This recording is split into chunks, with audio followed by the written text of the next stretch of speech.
써뉴 서울 아트 가이드하고 브레인 잡지 두 개에서 제가 지금까지 말해왔던 것과 관련된 어떤 내용이 있어서 공유하고자 하고요.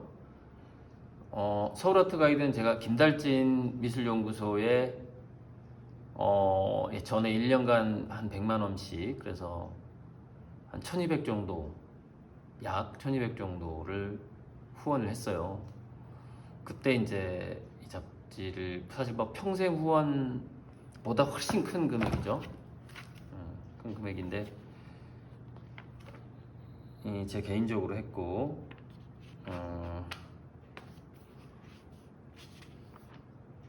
그런데 문제가 좀 하나 있었어요. 문제가 있었는데, 여기 보면은 지금 책길로 빠지는데 내가 이 얘기를 하려고 하는 게 아닌데 보면 이제 후원 회원 명단이 잡지가 나와요. 그런데 제가 1000만 원 이상 후원한 상황에서 고리들이라는 이름이 전혀 없는 거예요, 잡지에. 그래서 깜짝 놀랐어요. 그러니까 그거를 바란 건 아니었는데, 예를 들어서 뭐 50만 원 하는 사람, 100만 원 하는 사람도 다 실어주는데 그 잡지에 1000만 원 이상 한 사람의 이름이 없는 거예요. 그래서 뭐냐 이건 어떻게 된 거냐 해서 이제 그 후원을 중단하게 됐습니다. 그런 일이 있었습니다. 뭐 그게 의도적인 건지 실수였는지 모르겠지만, 자 어쨌건 그래서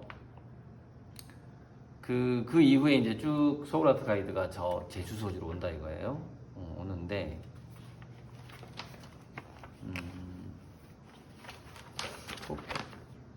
그 후원자들 나오는 란이 있었는데 못 찾겠는데 지금.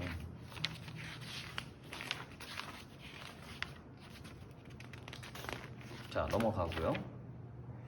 뭐가 나오냐면 미술진흥법하고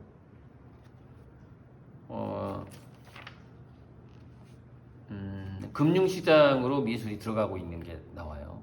그러니까 자 간단하게 소개하자면, 미술진흥법 전에 한번 제가 얘기했으니까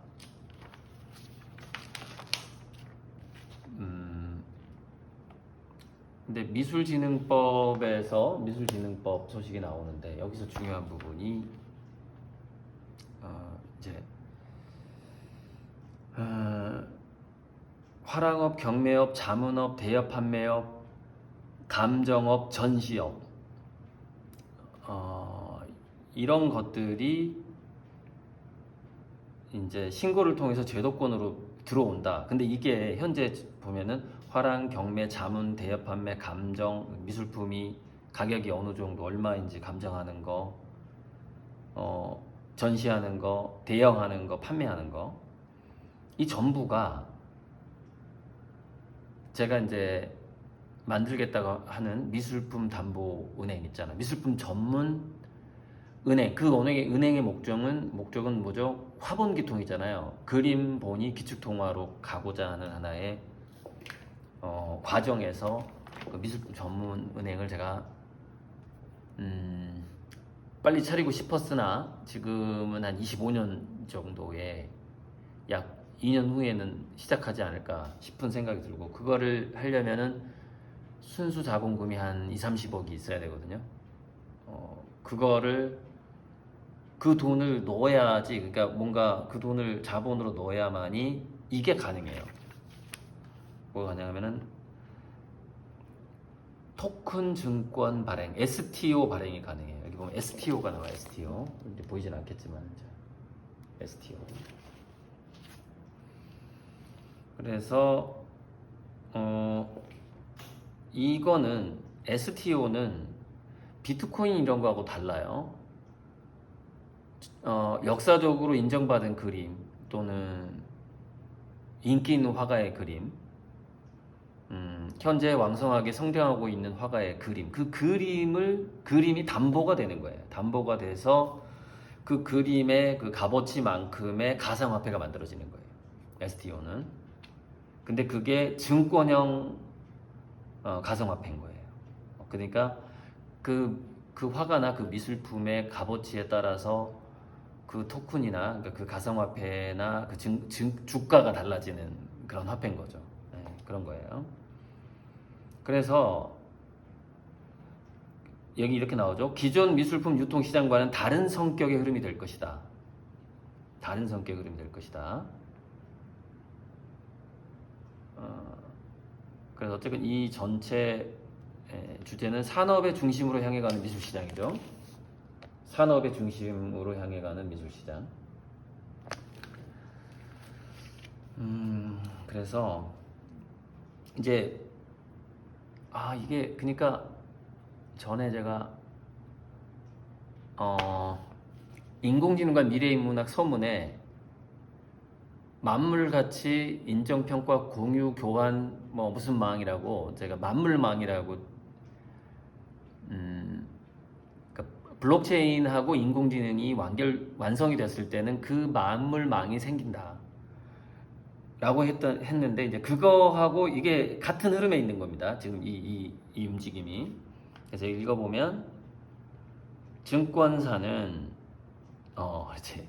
국내 증권사는 토큰 증권 시장을 선점하기 위해 미술품 등의 가상자산 비즈니스 개발에 매진하고 있다. 증권사가 엄청나게 지금 매진하고 있다. 증권사는 미술품, 부동산, 게임 개발, 원자재, 외식산업, 음원, 유튜브 채널 수익 등 매우 다양한 유무형 기초자산 상품을 활용해 토큰 증권 발행, STO과 유통, 매매를 할 수 있게 된다. 가상자산 분야를 가까운 미래 수익 사업으로 보고 증권사는 STO 생태계, 트레이딩 시스템, 거래 플랫폼을 구축하고 수익성 높은 상품 확보를 위한 협업에 발빠르게 착수하고 있다. 자, 여기서 중요하죠. 수익성 높은 상품 확보. 그러니까 갤러리의 수익은 어디서 오냐면요. 좋은 전속 작가를 확보했느냐 못했느냐가 갤러리 수입을 좌우합니다. 근데 좋은 전속 작가를 확보하지 만약에 못했다 하면 그 갤러리는 자기가 이렇게 전속 작가로 만든 사람을 좋은 작가화 시키려고 노력을 해요. 잠시만요.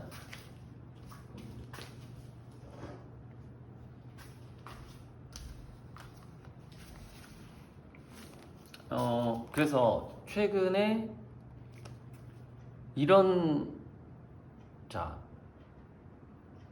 이런 거 한번 검색해서 읽어보세요. 갤러리의 빨간 스티커 주인은 따로 있다라는 기사가 있어요. 갤러리의 빨간 스티커 주인은 따로 있다. 자, 이게 뭘 의미하냐? 요즘에 이렇게 VIP 오픈이라 그래가지고 아트페어든 간에 딱 가보면 좋은 그림 빨간 딱지가 다 붙어 있어요. 그 왜 그러냐? 갤러리는 좋은 작가만 확보하고 있는 게 아니라 그림을 구매할 수 있는 여력을 가진 컬렉터까지 확보를 하고 있어요. 그 두 세력을 다 가지고 있는 거예요. 좋은 갤러리일수록.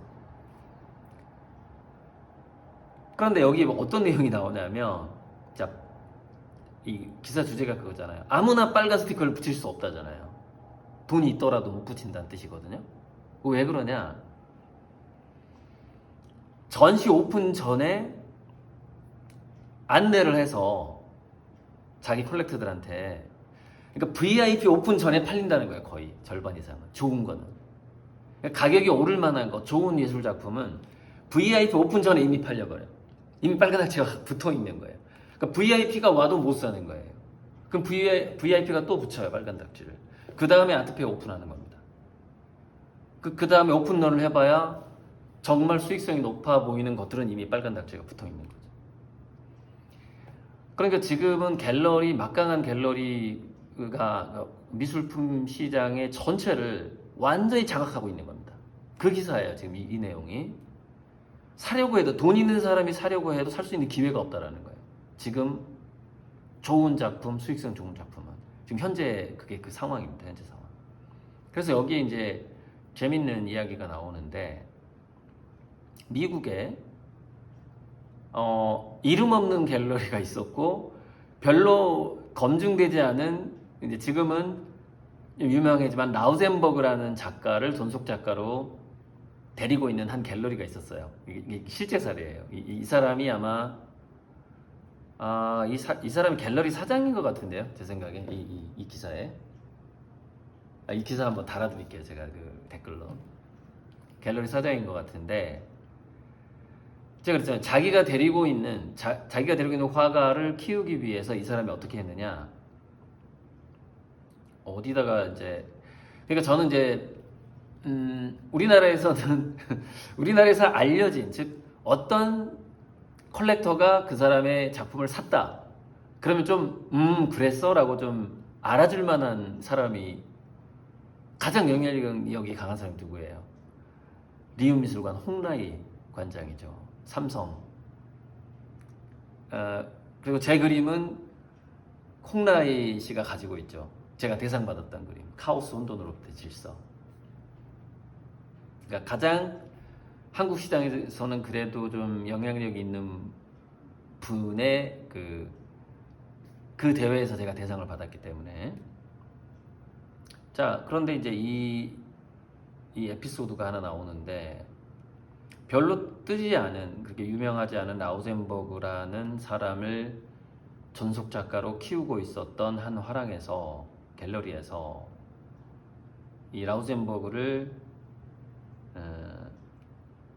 이렇게 띄우기 위해서 뉴욕 현대미술관 모마, 뉴욕 현대미술관에 제발 이 사람 그림을 사주세요라고 계속 그 갤러리에서, 요즘에는 뭐 미술품 은행이라 그래가지고 좀 많이 사주죠. 근데 예전에는 그 미술관에서 보통 작가들 그림을 사지 않습니다.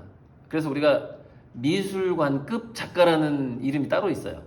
그러니까 일반 갤러리에서 그림을 사주는 화가가 있고 미술관에서 그림을 사준다 그러면 아주 그 현대미술이 활발한 데는 이제 생존 작가의 그림을 사기도 하지만, 예전에는 미술관에서 그림을 산다 그러면은 이미 검증받고 죽은 사람, 그런 그림들을 사는 정도로 최고의 인정받는 어떤 그런 컬렉터가 미술관이죠.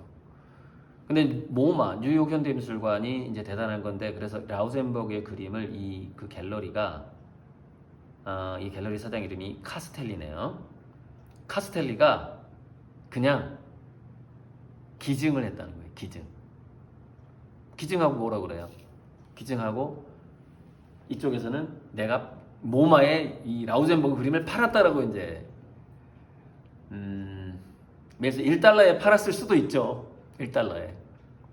그러면 팔았다라는 건 거짓말은 아니니까, 그죠? 팔았다라고 얘기를 하는 거예요. 그러면서 이제 라우젠버그를 이렇게 띄우기 시작하는 거죠. 그러니까 누가 어떤 기관에서 그 작가의 그림을 사느냐가 아직까지도 굉장히 중요한 상황입니다. 여기 보면은 라우젠버그하고 그 갤러리 사장이 같이 찍은 사진인 것 같아요. 이거 재밌는 기사예요, 이게. 그래서 마지막에 이렇게 얘기를 합니다.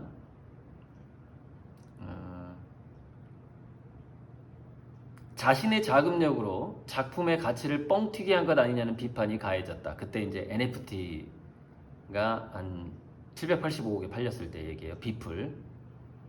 그 NFT 관계자가 비싸게 사주는 거죠. 왜? NFT의 값어치를 올리고 싶거든요. 이게 이제 현재 암호화폐 시장에서 많이 일어나는 일이죠. 그래서 갤러리 문 바깥의 이들은 작가의 유명세나 작품의 가격에 대해 심오한 이유가 있을 것이라고 짐작하곤 한다. 하지만 마케팅을 비롯한 여러 자본적 속성이 만들어내는 내막이 있을 거라는 생각에는 이르지 못하기가 쉽다. 한국 미술시장 1조 원 시대, 이번 집계 1조 한 350억인가 뭐 이렇게 되는 것 같아요. 지금까지 1년에. 자, 한국 미술시장 1조 원 시대, 과연 우리는 미술시장이 드디어 대중적으로 변했다고 말할 수 있을까? 빨간 스티커의 주인은 따로 있다. 대중화를 쉽게 말하기 전에 다시 생각해 볼 일이다. 자, 이게 지금까지의 미술시장이었어요. 이 기사가. 그런데 그게 이렇게 바뀌어가고 있다라는 얘기입니다. 지금 그걸 제가 연결시켜서 보여드리는 거예요. 그래서 자, 기존 영업을 중단했던, 그러니까 불법 소지가 있어가지고 영업을 중단했던 미술품 조각 투자 업체는 2023년 상반기에 금융위의 영업 규제에 맞춘 실사를 마쳤으며 금융제도권 안으로 편입되어 새롭게 영업 재개를 준비하고 있다. 역사적으로 높은 가치를 유지해 왔던 미술품은 앞으로 다양하게 등장할 가상자산 중에서도 역시 다른 상품과 차별화된 고급 자산으로 자리매김할 것으로 전망된다. 제가 왜 화본기통의 시대가 온다고 생각을 하냐면 그때 정말 여러 번 얘기했어요. 왜 금본위 화폐는 실패할 수밖에 없었는가? 금이 인간들이 자산이라고 느끼는 그 확대 범위, 그 다음에 지구상에서 그 통화량의 확장을 금이 담보해 줄 수가 없어요. 그 희소성에다가 산업재로 쓰이는 것은 절대 화폐 담보물이 될 수가 없습니다. 불가능해요. 왜냐면은 통화량이 커지면서 만약에 금의 가치를 계속 올려야만 한다면 휴대폰 값이 올라간다 그랬잖아요. 휴대폰이 금이 들어가니까. 그런 식으로 해서 광물 자체가 화폐의 어떤 본위가 된다라는 것은 애초부터 잠시 가능했던 일인 거지, 애초부터 그거는 불가능한 일이었던 거예요. 그런데 그림은 그게 제 생각에는 인류가 멸망하지 않는 한 지속적으로 계속되는 통화량의 본위가 될 수 있습니다. 그림. 결국 그리 갈 것이다. 저는 이렇게 보는 거예요.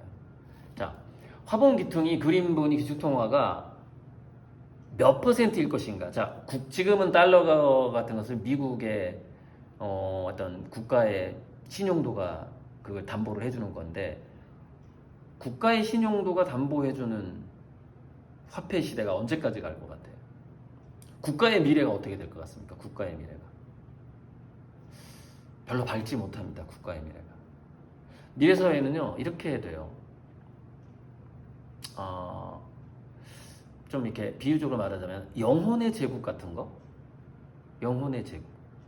즉 우리가 페이스북 같은 것을 통해서 취미가 같은 사람 5,000명이 전 세계 100여국에서 5,000명이 함께 행사를 하고 뭔가 소식을 공유하고 이렇게 움직이는 걸 볼 수 있는데, 지금은 이제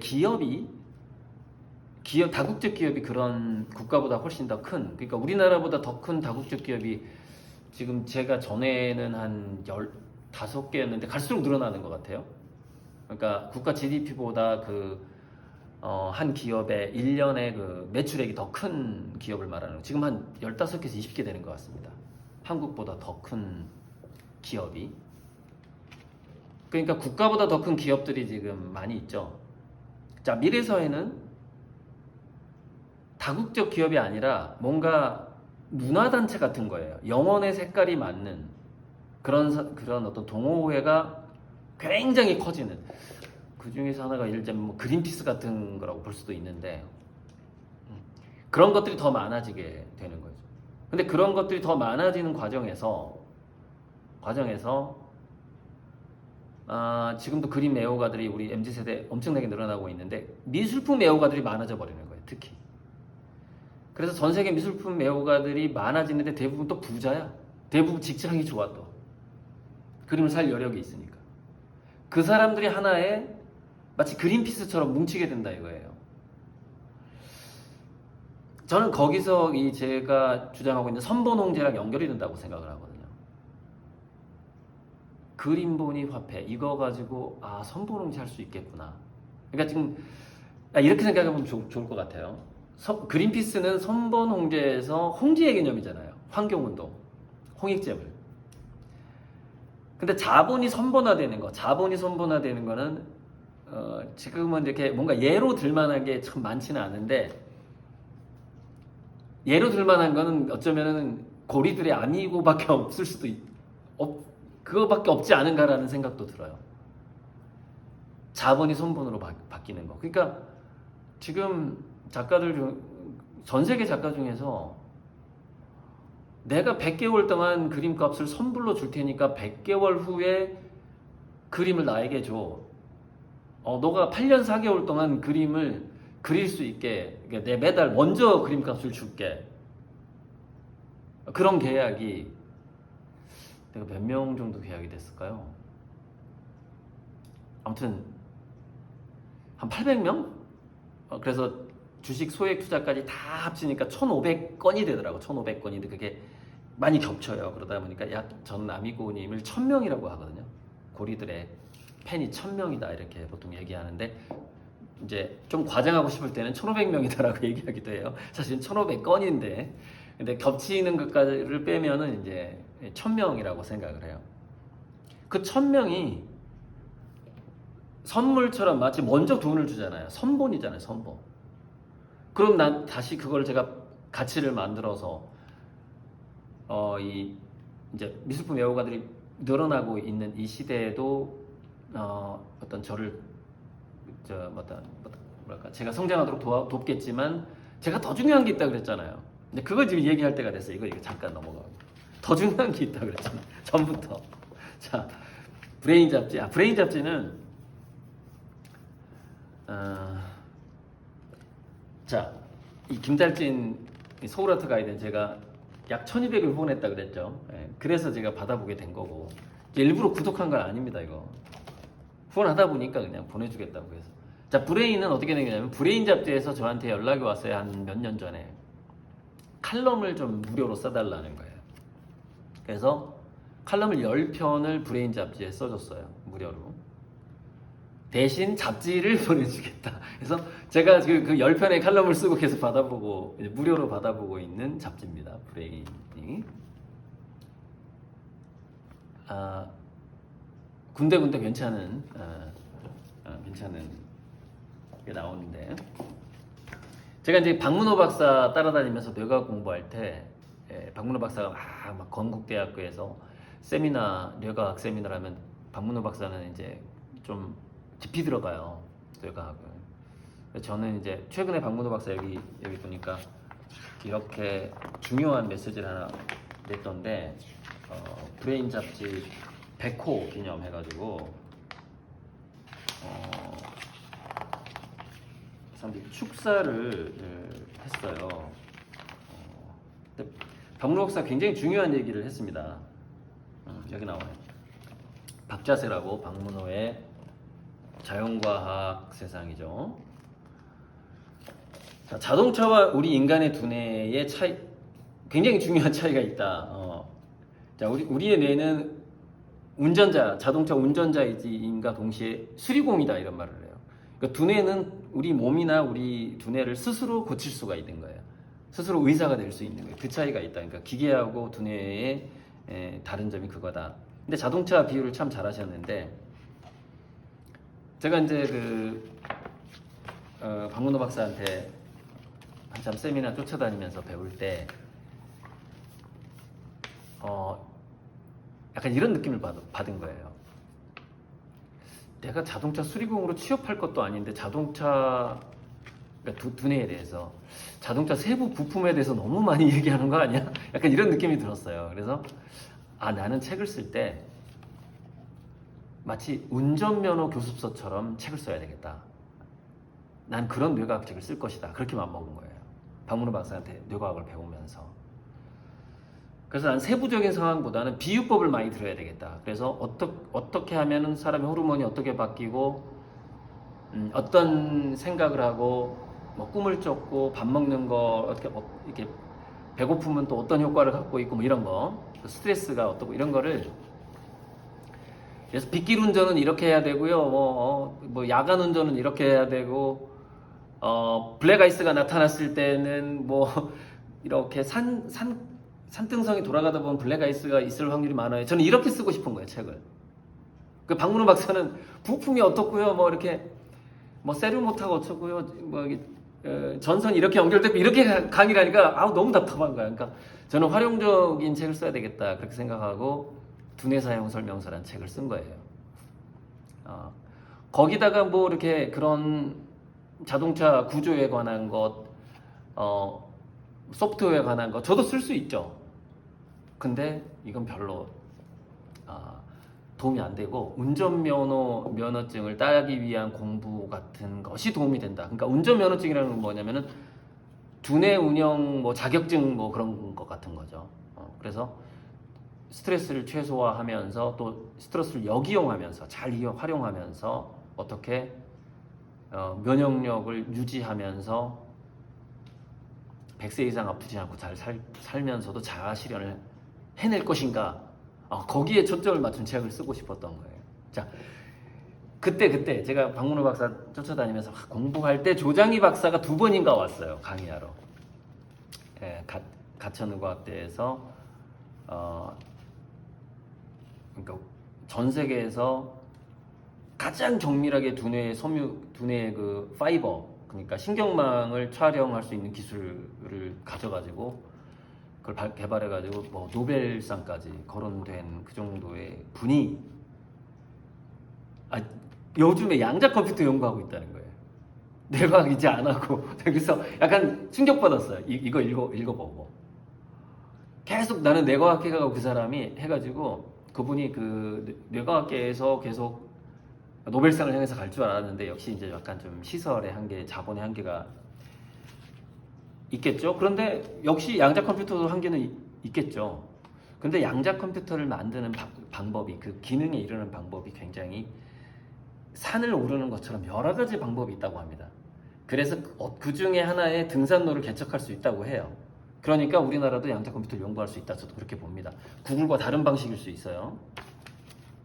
자, 그런데 좀 길어져 있는데 조장희 박사가 결정적인 얘기를 합니다. 제가 전에 유튜브에서 정말 자주 했던 얘기예요.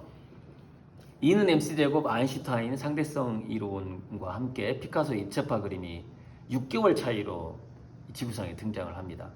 그러면서 그 피카소는 그 입체파가 그러니까 평론가들이 참 이게 평론가들 유식한 척하는 것 굉장히 좋아하거든요. 특히 미술 평론가들은 세상에서 자기가 가장 유식하다는 평가를 받고 싶어하는 것처럼 글을 씁니다. 정말 어렵겠어요.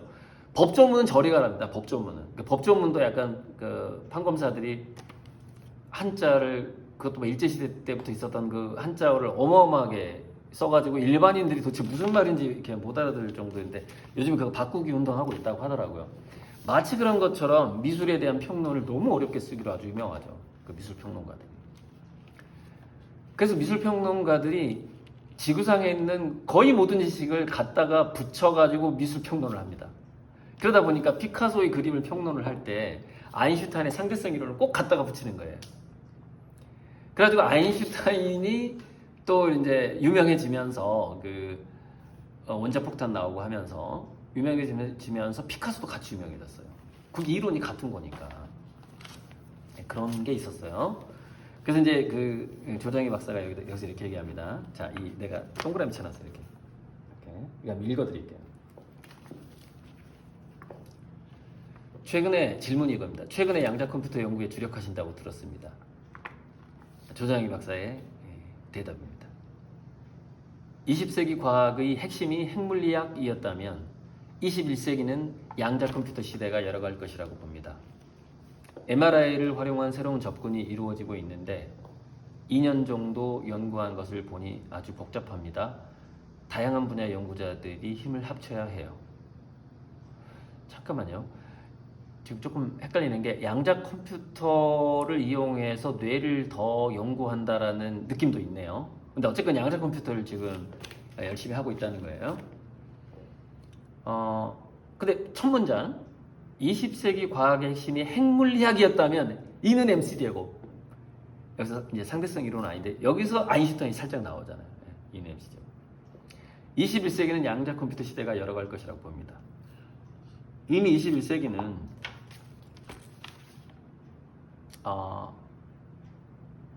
그러니까 그 휴 에버렛이 하버드 대학에서 이거 참 여러 번 얘기했는데 평행우주론을 강의했던 때가 1970년 몇 월인가 그래요. 제가 태어났던 해에 하버드에서 다세계에서 평행우주론을 강의를 했다는 거예요. 정말 깜짝 놀랐습니다. 그렇게 일찍. 그때 아무도 몰랐죠. 아무도 몰랐죠. 자, 그러면은 2000년대 우리나라에서 다세계에서 다중우주라든가 평행우주론 누가 알았어요? 우리나라에서. 저는 이제 저도 뭐 평행우주론을 알기 시작한 건 1989년, 90년 경이니까 그때 책을 통해서 알게 됐으니까. 지금은 어떻게 됐어요? 영화, 소설, 멀티버스, 양자경의 조부 투팍기 나오는 그거, 베이글 나오는 거. 나 그거 원불교에서 그 명예훼손 소송 안 하나 모르겠어요. 이 까만 동그라미를 너무 약간 악마화해 버려가지고. 아무튼 그래서 이제 너무 이게 대중화돼가지고 그게 그 평행우주, 다중우주가 양자역학에서부터 시작된 거란 말이에요. 양자역학에서 슈레딩거 고양이가 그 결정적인 그 중간 역할을 하죠. 처음에 이중슬릿이 먼저 한 다음에 이중슬릿, 슈레딩거의 고양이, 그 다음에 다세계에서 이렇게 넘어가거든요. 이걸 얘기해주고 싶었던 거예요. 21세기가 양자의 시대다. 한마디로 얘기하자면 양자의 시대다. 그 양자의 시대를 한 컷으로 형상화한 그림을 그리는 사람이 고리들이다. 저다. 바로 이 얘기를 쭉 했는데, 그렇게 해서 미술의 대중화, 여기 이제 STO 이걸로 대중화가 저를 도와주기도 하겠지만, 이 양자의 시대가 계속해서 더 이제 대중화가 될 거란 말이죠. 그래서 바로 어떤 누구였더라? 어떤 작가가 갤러리 바닥을 포크레인으로 파가지고 흙을 보여주면서 당신들 이 갤러리 바닥 밑에가 뭐가 있었는지 몰랐지? 자, 내가 갤러리 바닥에 뭐가 있는 거 보여주고 있어. 자, 우리가 달을 쳐다보지 않았을 때는 달이 없을지도 몰라. 그러면서 그게 바로 양자 물리학을 보여주는 전시라는 거예요. 바닥을 깊이 팠는데. 근데 갤러리 바닥이 궁금해서 포크레인으로 팠는데 자기는 그렇게 말을 하는 거야. 이게 양자 물리학을 표현한 거래. 그게 적합하지 않다는 거죠. 이게 되게 딱 맞아 떨어져야 되거든요. 이게 딱 맞아 떨어져야 되는데 그렇지를 못하는 작업이에요. 즉 양자 물리학을 표현한다는 평행 우주까지는 안 가고 양자 물리학을 표현한다는 작가들이 많아요. 지금 지구상에. 하지만 저처럼 딱 떨어지게 표현하는 사람은 고리들밖에 없다라는 거예요. 그거를 이제 그게 또 세상에 알려지기 시작하는 거죠. 그러면은 제가 고가 시장으로 진입하게 되는 겁니다. 마치 아인슈타인하고 피카소가 같이 유명해졌던 것처럼. 네, 그 얘기를 전부터 계속 했고요. 그래서 자, 지금 미술진흥법이 그러니까 미술품 시장에서 두 가지가 동시에 통과하는 겁니다. 미술진흥법하고 미술품 토큰 증권 발행이 동시 스타트하는 거예요. 2024년부터. 지금 내년부터.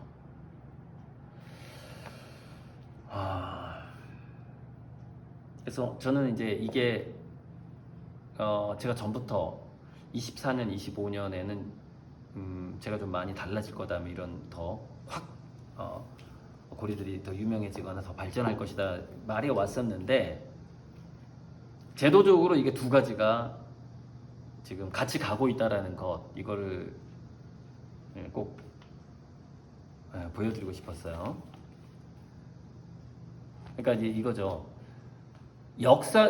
핵심 문장이에요. 역사적으로 높은 가치를 유지해왔던 미술품은 앞으로 다양하게 등장할 가상자산 중에서도 역시 다른 상품과 차별화된 고급 자산으로 자리매김할 것으로 전망된다. 이 문장이죠. 이 산업의 중심으로 향해가는 미술시장, 이 전체 기사에서 핵심적인 문장입니다. 이게. 나머지는 뭐가 남아있어요? 제도만 남아있는 거예요.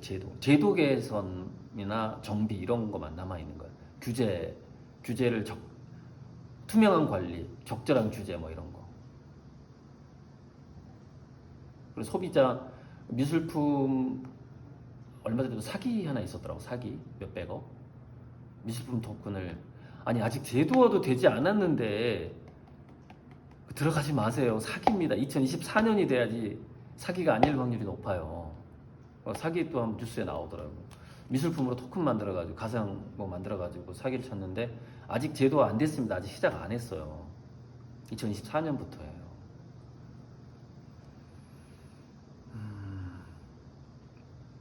그리고 또 이제 이렇게 나오는구나. 기업뿐 아니라 개인 투자자가 STO의 활발한 고객이 될 것으로 예상하며 안전하고 투자성이 높은 매력적인 자산 확보가 사업의 쟁점이 되고 있다. 이 가운데 거래 단위가 큰 자산 중 하나인 미술품에 관해 관심이 집중되는 것은 당연한 현상이다. 이것도 굉장히 두 번째로 중요한 문장이네요. 두 번째로. 아무튼 제가 이제 이 잡지 기사는 좀 이렇게 링크 달아주기가 어렵고요. 그냥 그 정도로만 하고요. 아까 보여줬던 거, 요거는 링크가 지금 제가 복사를 해놨으니까 지금까지 미술시장이 이랬다라는 점을 한번 보시면 될 것 같습니다. 오늘 좀 기쁜 소식들이 많아서 한번 길게 찍어봤습니다. 일단은.